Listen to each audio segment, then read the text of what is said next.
Hello student, I am विकास कुमार और आज steel structure का 11वां पार्ट लेके आए हैं। ठीक है आपके लिए। तो भाई 10वें पार्ट में कौन कहाँ तक कवर कर लिया था? जो शेयर स्ट्रेंथ को रिड्यूस करने वाले जो फैक्टर होते हैं, ठीक है, डिफरेंट फैक्टर होते हैं, वहाँ तक डिस्कस कर लिया था। ठीक है, तो नेक्स्ट टॉपिक कौन सा होगा? Bearing strength. Bearing strength of bolt. ठीक है भाई। तो बियरिंग हम क्या निकाल रहे हैं? स्ट्रेंथ निकाल रहे हैं किसकी? बोल्ट की। ठीक है, जब बोल्ट पर लोड सब्जेक्टेड होता है, ठीक है, जब, ठीक है, तो वहां पे तीन प्रकार की स्ट्रेंथ शो करता है बोल्ट। एक तो क्या होगा? शेयर स्ट्रेंथ, दूसरी क्या होती है? बियरिंग स्ट्रेंथ, तीसरी कौन सी होती है? Tensor strength. तो दूसरा पार्ट है कौन सा? Bearing strength. ठीक है, तो बियरिंग स्ट्रेंथ VDPB। VDPB मतलब डिजाइन बियरिंग स्ट्रेंथ बराबर क्या होता है? नेट बियरिंग स्ट्रेंथ बटे गामा MB। गामा MB क्या होती है? Factor of safety. ठीक है, फैक्टर ऑफ सेफ्टी कितनी ली जाती है बोल्ट की? 1.25। ठीक है, तो VNPB बराबर क्या होता है? Formula 2.5 KB into D into T into F you. ठीक है भाई, तो वी डी पी बी बराबर कितना है? 2.5 K B into D into T into F U बटे 1.25। ये क्या होता है? Design bearing strength. यहाँ पे के बी क्या होता है? एक फैक्टर होता है, ठीक है, जिसकी वैल्यू किस पे डिपेंड करती है? जो मैं चीज यहाँ पे लिखूंगा, ई अपॉन 3 इंटू डी और P upon 3 into D minus के 0.25। नेक्स्ट एफ यू बी बटे एफ यू, नेक्स्ट 1.0। तो जो इन सब में जो मिनिमम होगी वैल्यू, वो क्या किसकी वैल्यू होगी? के की वैल्यू होगी, के बी की वैल्यू। जहाँ पे ई क्या होता है भाई? एज डिस्टेंस क्या है उसको, ठीक है, edge distance. Minimum edge distance कितनी लेते थे भाई वहाँ पर? 1.5 टाइम्स इंटू डी लेते हैं। ठीक है, डी क्या होता है? बोल्ट के होल का डायमीटर। पी क्या होता है? पिच होती है। एफ यू बी क्या होता है? Ultimate ultimate strength of the bolt. जैसे मेरे पास बोल्ट की क्लास दे दी 4.4 दे दी यहाँ पर। ठीक है, तो यहाँ पे क्या करता है? 4 गुना 100, तो कितना आ जाएगा? 400 मेगा पास्कल। तो 400 मेगा पास्कल क्या होगी बोल्ट की स्ट्रेंथ? F U B. और एफ यू क्या होता है? एफ यू क्या होता है? प्लेट की अल्टीमेट स्ट्रेंथ।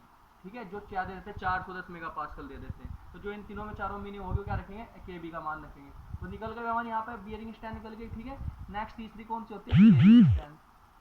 टियरिंग स्ट्रेंथ मतलब बोल्ट को टेंसाइल लोड भी तो झेलेगा, मतलब कोई सहन करेगा, समझिए भाई। तो बोल्ट की जो स्ट्रेंथ होती है, बोल्ट की जो स्ट्रेंथ होती है TDB, वो क्या होती है? मिनिमम ऑफ, जो मैं फॉर्मूला लिखूंगा, 0.9 into F U B into AN बटे 1.25 एंड FYB गुणा ASB बटे गामा M0। गामा M0 क्या होता है? प्लेट की स्ट्रेंथ, नहीं, प्लेट की फैक्टर ऑफ सेफ्टी कितनी होती है? 1.1 लेते हैं। ठीक है, यहाँ पे क्या होता है? एफ यू बी क्या होता है? Ultimate strength of the bolt. A N क्या होता है? प्लेट का नेट एरिया। नेट एरिया मतलब जैसे कोई मेरे पास ये प्लेट है, ठीक है, यहाँ पे क्या है? बीच में एक बोल्ट लगा रखा है मैंने इस प्लेट की विड्थ कितनी है? बी। तो मैं अगर मैं क्रिटिकल सेक्शन 1 को मानूंगा, तो जो यहाँ पे ए एन जो नेट एरिया क्या होगा? बी माइनस के बोल्ट के होल का डायमीटर घटा देंगे, कितना? डी, और गुणा जितना टी की इसकी प्लेट की थिकनेस होगी टी, तो ये क्या हो जाएगा? नेट एरिया निकल जाएगा यहाँ से। आगे समझ में? एफ वाई बी क्या होता है? बोल्ट की यील्ड स्ट्रेंथ। जैसे मैंने बताया था, जैसे कोई बोल्ट की क्लास 4.4 दे दी, तो 4 से मल्टीप्लाई किसी करते हैं 100 से, तो क्या होता है? 4। तो ये क्या का मान हो जाता है? एफ यू बी का मान हो जाता था। लेकिन ये 400 है, 400 की मल्टीप्लाई किससे कर देते थे भाई? 0.4 से कर देते। कितना आएगा? 4 चौक 16, तो 160 मेगा पास्कल। तो ये क्या होगी? बोल्ट की यील्ड स्ट्रेंथ FYB। आगे समझ में? 160। ASB क्या होता है? बोल्ट है ये, मैं क्या मेरे पास? बोल्ट। ठीक है, ये क्या होता है? थ्रेडेड पार्ट हो गया। तो सैंक कौन सा होता है? यही तो होता है ना सैंक। तो सैंक का एरिया ASB मतलब बोल्ट के सैंक का एरिया कितना होता है? 5/4 इंटू डी स्क्वायर। ये क्या होगा? बोल्ट के सैंक का एरिया हो गया। आगे भाई समझ में? तो जो इन तीनों में जो मिनिमम होगी वो क्या, नहीं, जो इन दोनों में क्या होगी? मिनिमम होगी, वो क्या होगी? Tensile strength of the bolt. लेकिन अगर हम जॉइंट की स्ट्रेंथ निकालना चाह रहे हैं, जॉइंट की स्ट्रेंथ, बोल्ट के जॉइंट की स्ट्रेंथ, तो क्या होगा? Minimum of shear strength, bearing strength and tearing strength. इन तीनों में जो मिनिमम होगी वो लेंगे। लेकिन अगर हम बोल्ट वैल्यू निकालना चाह रहे हैं, बोल्ट वैल्यू आर वी, तो क्या होगा? Minimum of shear strength and bearing strength होता है। ठीक है, अगर भाई मैं एफिशिएंसी निकालना चाह रहे हैं जॉइंट की, तो एफिशिएंसी क्या होगी? जॉइंट की स्ट्रेंथ बटे strength of solid plate, strength of solid plate. आगे समझ में? और गुणा 100। ये क्या होता था? एफिशिएंसी होती थी किसकी? बोल्ट जॉइंट की। आगे भाई यहाँ तक समझ में? चलो बहुत बढ़िया, यहाँ तक समझ में आ गया। तो अब देखो एक चीज देखो यहाँ पे जो तुम्हारे पेपर में आता है, जब कोई बोल्ट, हेडिंग क्या हो जाए? Bolt subjected to the combined shear and tension force. ठीक है, जब किसी बोल्ट पर शेयर शेयर भी लग रखा हो, टेंशन भी लग रखा हो, तब उस केस में माना बोल्ट पर जो शेयर लोड लगा कितना हो गया, एस वी एस बी हो गया। माना बोल्ट द्वारा शेयर को रजिस्ट करने की कैपेसिटी कितनी होगी भाई, यहाँ पर वी डी पी हो गया, इसका होल स्क्वायर प्लस बोल्ट पर कितना टेंसाइल लोड लगा, टी बी लगा, और बोल्ट द्वारा टेंसाइल लोड को रजिस्ट करने की कैपेसिटी कितनी, टी डी बी का होल स्क्वायर हो गया। ये लेस देन इन दोनों का समीशन होगा, लेस देन 1 की होना चाहिए। ठीक है, बहुत बार जेई के पेपर में आ चुका तुम्हारे। ठीक है, ठीक है। और नेक्स्ट टॉपिक क्या होगा, eccentric connection. Eccentric connection next कौन सा टॉपिक हो गया भाई यहाँ पर, इसेंट्रिक कनेक्शन। इसेंट्रिक कनेक्शन क्या होता है, जैसे मेरे पास क्या है, एक ही है, एक मेंबर ये स्टील का मेंबर, ये क्या होगा, एक स्टील का मेंबर ये हो गया मेरे पास, मुझे इस स्टील मेंबर से कोई दूसरा मेंबर जोड़ना। ठीक है, इसे इस प्रकार के जॉइंट को क्या बोलते हैं, ब्रैकेट कनेक्शन बोलते हैं। ठीक है, इस प्रकार के जॉइंट को क्या बोलते हैं, ब्रैकेट कनेक्शन। माना ब्रैकेट कनेक्शन मैंने किससे जोड़ा, बोल्ट से जोड़ दिया। किससे जोड़ दिया, बोल्ट। ये क्या है, बोल्ट। ये क्या हो गया, बोल्ट। ये क्या हो गया, लोड हो गया यहाँ पर। ठीक है, ये क्या हो गया, लोड हो गया। ठीक है, ये यहाँ पर क्या है, ये इतनी इसेंट्रिसिटी है, ई इसेंट्रिसिटी पे लग रहा है। ठीक है, इसकी सेंटर लाइन, ये क्या है, सेंटर लाइन, ये क्या है, सेंटर लाइन। ठीक है, तो माना ये क्या है, ये जैसे भाई जैसे ये लोड है, ये वाला पी लोड, ये ई सेंट्रिसिटी पे लग रहा है यहाँ पर, मुझे इस लोड को कहाँ पे ट्रांसफर करना, ए पॉइंट पे ट्रांसफर करना। तो मैं क्या करूँगा, यहाँ से एक लोड ऊपर से लगा दूंगा, पी इंटेंसिटी का एक नीचे से लगा दूँ, पी इंटेंसिटी का लगा दिया। अब इस पी का इसका वर्ड मूवमेंट कितना है, पी इंटू ई नहीं हो जाएगा, तो पी इंटू ई हो जाएगा। अब इस लोड से ये लोड कट गया, तो ये लोड, ये वाला लोड ट्रांसफर हो गया यहाँ पे, कितना कितना फोर्स होगा, एक तो पी हो गया यहाँ पर, एक क्या होगा, मोमेंट होगा, पी इंटू ई का हो गया। ठीक है, तो जब अब देखो ये सारे बोल्ट किस कौन कौन से लोड से सब्जेक्टेड हो गए, तो वर्टिकल लोड से सब्जेक्टेड हो गया तथा एक मूवमेंट से सब्जेक्टेड हो गए। ठीक है, तो माना इस कनेक्शन को ज्वाइन करने के लिए एन बोल्ट की आवश्यकता पड़ रही है। इस कनेक्शन को ज्वाइन करने के लिए किसकी कितनी आवश्यकता पड़ती है, माना एन बोल्ट है, वैसे 4 है अभी, लेकिन मान लो एन है, तो माना इस वाले ये माना पहला बोल्ट हो गया, कौन सा बोल्ट हो गया, दूसरा बोल्ट हो गया, ये कौन सा है, तीसरा बोल्ट हो गया, ये कौन सा बोल्ट हो गया, चौथा बोल्ट हो गया। ठीक है, तो पहले बोल्ट पर वर्टिकल फोर्स के कारण फोर्स कितना होगा, पी अपॉन एन। एन यहाँ पे क्या है, 4 ले सकते हो। दूसरे पे कितना जाएगा, सेम होगा, डायरेक्ट लोड है, क्या होगा, डायरेक्ट लोड, तो पी अपॉन एन वो भी 4 होगा। ठीक है, तो F1 बराबर F2 बराबर F, ये सब कुछ ये क्या रहेंगे, सेम रहेंगे। जब इस बोल्ट पे निकाला, इस बोल्ट पे निकाला, इस बोल्ट पे निकाला, किसके कारण, डायरेक्ट लोड के कारण। लेकिन जब मैं मोमेंट के कारण लोड निकालूंगा किसी बोल्ट पर, अब देखो मैं यहाँ बना देता हूँ साफ साफ करेंगे बोल्ट का डायग्राम। ठीक है, ये क्या होगी, सेंटर लाइन हो गई। माना यहाँ इस सेंटर से इस वाले बोल्ट की डिस्टेंस कितनी होगी, R1 हो गई, इससे इसकी डिस्टेंस कितनी होगी, R2 होगी, यहाँ से यहाँ तक कितनी R3 होगी, यहाँ से यहाँ तक कितनी हो गई, R4 हो गई। आ गया भाई। अब देखो जो मैंने वर्टिकल लोड के कारण जो डायरेक्ट लोड आता है इस वाले बोल्ट पर, वो उसका इंटेंसिटी कितनी, मैग्नीट्यूड F1 हो गया। तो मोमेंट के कारण, तो ब्रैकेट कनेक्शन। ठीक है, मैंने चलो साफ साफ बना देता हूँ, ये क्या हो गया, 4 बोल्ट ले रखे मैंने। ठीक है, इसके यहाँ सेंटर से वाली डिस्टेंस कितनी, इस वाले बोल्ट की R1, ये यहाँ से यहाँ तक की डिस्टेंस कितनी, R2, ये यहाँ तक की डिस्टेंस कितनी, R3, वाली डिस्टेंस कितनी, R4।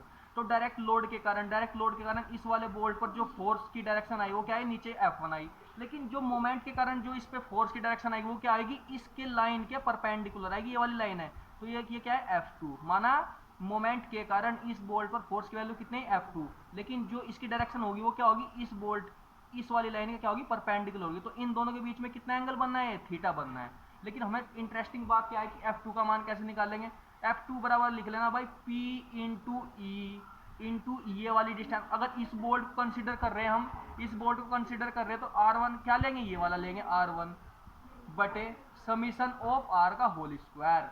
समीशन ऑफ R का होल स्क्वायर मतलब क्या हो गया, R1 का होल स्क्वायर प्लस के R2 का होल स्क्वायर प्लस R3 का होल स्क्वायर प्लस के R4 का होल स्क्वायर हो जाएगा।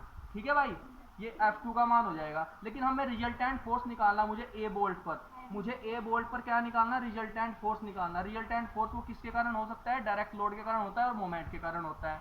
ठीक है, तो रिजल्टेंट फोर्स क्या एफ ए बराबर क्या आ जाएगा, अंडर रूट के F1 का होल स्क्वायर प्लस के F2 का होल स्क्वायर प्लस के 2F1 F2 into cos theta, जहाँ पे थीटा मान क्या होता है, इन दोनों के बीच की का एंगल। अब देखो जैसे मैं ये बी बोल्ट मैंने कंसीडर करा, तो बी बोल्ट पे फोर्स की डायरेक्शन क्या हो गई, नीचे को लग गई। इसकी इंटेंसिटी मुझे पता है क्या है, P अपॉन N है। लेकिन मोमेंट के कारण क्लॉकवाइज डायरेक्शन में देखना भाई, हमेशा क्या देखना, क्लॉकवाइज डायरेक्शन में।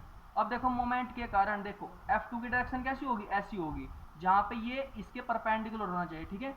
तो जो आपका जो थीटा एंगल होगा, जो थीटा एंगल होगा वो कौन सा होगा, ये वाला एंगल होगा थीटा, ठीक है। ये चीजें आपको याद रखनी है, ठीक है। आगे ब्रैकेट कनेक्शन। अब देखो जब ब्रैकेट कनेक्शन का हम डिजाइन करते हैं, ठीक है, ब्रैकेट कनेक्शन के डिजाइन करने के लिए कितने नंबर ऑफ बोल्ट की जरूरत पड़ती है, वो डायरेक्ट फॉर्मूला होता है, डायरेक्ट जे के पेपर में आता है। एन बराबर क्या होता है उसका फॉर्मूला, अंडर रूट के 6 इंटू एम, अंडर रूट के 6 into M into upon L into R V into P, ठीक है। जहाँ पे पी क्या होता है, मोमेंट, मोमेंट क्या मतलब लोड गुना ई, इसेंट्रिसिटी। एल क्या होती है कि बोल्ट को लगाने वाली लाइंस, जैसे मैंने यहाँ पे बोल्ट कितनी लाइन में लगा रखे हैं भाई, 2 लाइन में लगा रखे हैं, एक लाइन ही होगी बोल्ट की, दूसरी बोल्ट की लाइन ही हो गई, तो इसलिए एल का मान कितना हो जाएगा, 2 हो जाएगा यहाँ पर, ठीक है। एल का मान कितना हो जाएगा, 2 हो जाएगा। यहाँ पर रिविट क्या होता है, रिविट आरवी, आरवी क्या होता है, रिविट वैल्यू, रिविट वैल्यू क्या होता है, minimum of shear strength and bearing strength, इन दोनों में मिनिमम होती है। लेकिन पी, पी क्या होता है, बोल्ट के बीच की दूरी, बोल्ट के बीच की दूरी या स्पेसिंग, या 2 लाइनों के बीच की स्पेसिंग, ये वाली, इसे क्या बोलते हैं, स्मॉल पी, ठीक है। ये फॉर्मूला बहुत बार पेपर में आ चुका तुम्हारे, ठीक है, तो इसे आपको याद रखना है। नेक्स्ट टॉपिक कौन सा होगा, प्राइम फोर्स,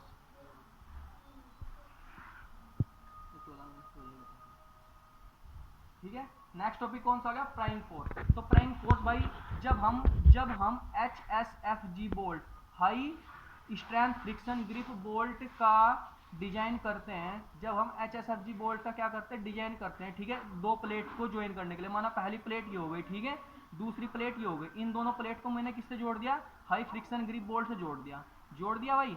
तो जब भाई मैं इस वाली प्लेट पर टेंसाइल लोड लगाता हूँ, टेंसाइल लोड लगाता हूँ, तो इस प्लेट की फ्लेक्सिबिलिटी के कारण, अपर प्लेट की फ्लेक्सिबिलिटी के कारण इन बोल्ट पर एडिशनल फोर्स जनरेट हो जाता है। अब देखो जैसे मैं इक्विलिब्रियम कंडीशन लूंगा, ये टी लग रहा है, तो माना t/2 इसने झेला होगा, t/2 इसने झेला होगा लोड, लेकिन इसकी प्लेट की फ्लेक्सिबिलिटी के कारण इस बोल्ट द्वारा एक एडिशनल लोड और झेला जाता है, वो कितना होगा, क्यू होगा। इस क्यू को ही क्या कहते हैं, प्राइम फोर्स बोलते हैं, ठीक है। तो क्या कह सकते हैं, प्लेट की फ्लेक्सिबिलिटी के कारण, प्लेट की फ्लेक्सिबिलिटी के कारण उत्पन्न एडिशनल फोर्स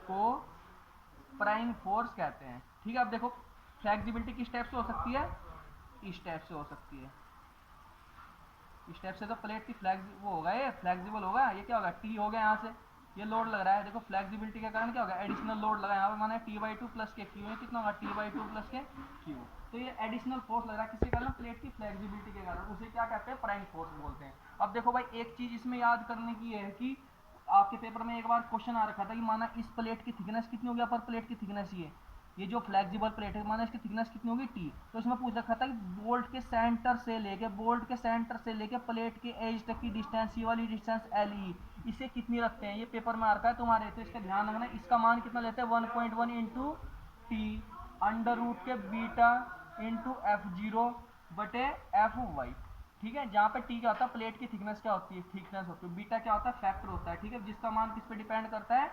टेंसाइल, मतलब बोल्ट हमारा प्री टेंशन है या टेंशन ना हो, ठीक है। तो बीटा का मान जब 2 कब होगा, जब बोल्ट हमारा क्या होगा, प्री टेंशनिंग नहीं होगा, मतलब पहले से टेंशन दे रखा किसी बोल्ट पर, ठीक है, क्या होता है, नॉन प्री टेंशन बोल्ट होगा, ठीक है।